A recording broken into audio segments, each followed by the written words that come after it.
신비롭고 아름다운 하나님 말씀에서 교훈을 찾는 성경 이야기 속으로 함께 들어가 볼까요?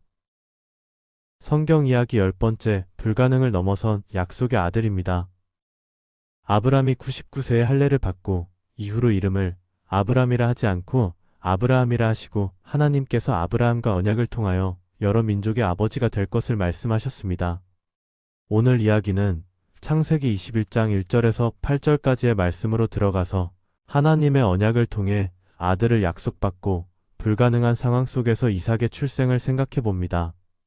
하나님께서는 아브라함에게 그의 자손이 하늘의 별처럼 많아질 것이며 그의 아내 사라를 통해 한 아들을 주겠다고 약속하셨습니다. 하지만 세월이 지나 아브라함은 100세가 되었고 사라는 90이라는 고령이 되어 아이를 낳는다는 것은 도저히 상상할 수 없는 일이었습니다. 인간적인 관점에서 보면 하나님의 약속은 너무나도 황당하고 이루어질 수 없는 꿈처럼 느꼈을 것이고 사라는 때때로 약속의 말씀을 듣고 속으로 웃기도 했을 것입니다.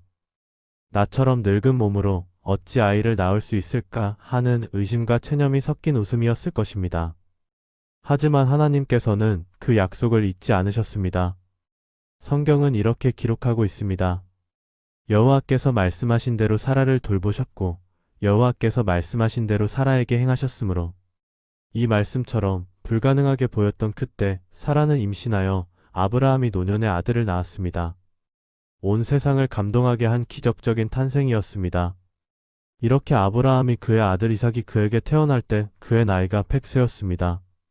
아브라함은 하나님의 명령을 따라 그 아들의 이름을 이삭이라고 지었고 이삭은 웃음이라는 뜻이 있습니다.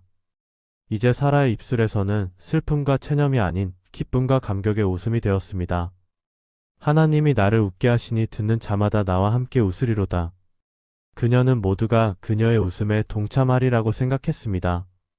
그리고 다시 한번 사라가 자식들을 젖먹이리라 누가 아브라함에게 말하였으리오마는 아브라함의 노령에 내가 아들을 낳았도다라고 말하며 하나님의 행하심에 대한 경이로움과 찬사를 감추지 못했습니다. 이 기쁨은 아브라함에게도 마찬가지였습니다. 이렇게 아들이 태어난 지 8일 만에 아브라함은 하나님께서 명하신 대로 아들 이삭에게 할례를 행하며 언약의 표징을 새겼습니다. 이삭은 그렇게 무럭무럭 잘 자라서 젖을 떼는 날이 되었습니다. 아브라함은 사랑하는 아들이 성장한 것을 기념하며 큰 잔치를 베풀었습니다. 이 잔치는 단순한 축하 행사를 넘어 하나님의 약속이 성취되었음을 온 땅에 선포하는 기쁨의 축제였을 것입니다. 많은 사람의 웃음소리가 메마른 광야에 울려 퍼졌습니다. 그때 이스마엘이 이삭을 놀리는 모습을 목격하게 된 사라는 하갈과 이스마엘을 집에서 쫓아내도록 아브라함에게 강하게 요구하였으며 그 일이 아브라함이 매우 근심되었다고 성경을 기록하고 있습니다. 이렇게 두 민족이 서로 다른 모습으로 현재를 살아가게 된 것을 알 수 있습니다. 이삭과 이스마엘의 이야기는 현재까지도 이스라엘과 아랍 간의 갈등을 설명하는데 중요한 영적으로나 상징적인 배경으로 인용되고 있음을 알 수 있습니다. 성경에서 말씀하신 대로 유대인들은 이삭을 통해 아브라함의 언약이 자신들에게 이어졌다고 믿으며 자신들이 하나님과 약속의 자손임을 믿고 있으며 또한 아랍인은 이스마엘이 이슬람교에서 중요한 인물로 존경받으며 무함마드 선지자의 조상으로 여기고 이스마엘을 통해 아브라함의 영적 유산을 이어받았다고 믿는 것입니다.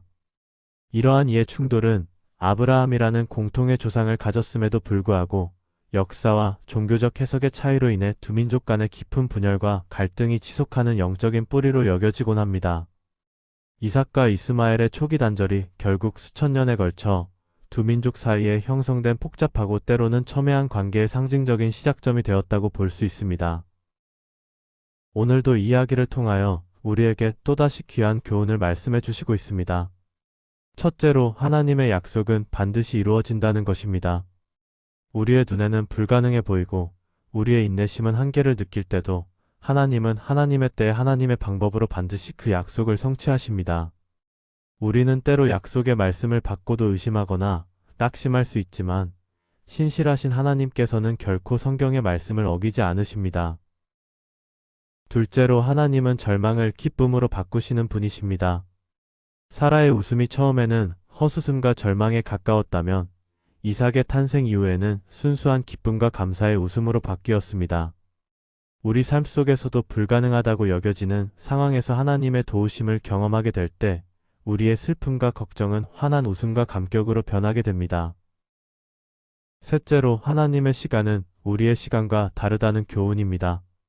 오랜 기다림과 인내를 통해 얻은 이삭의 탄생은 하나님의 때가 가장 완벽하다는 것을 보여줍니다. 조급해하지 않고 하나님의 섭리를 신뢰하며 기다릴 때 우리는 더 큰 기쁨과 의미를 발견하게 될 것입니다.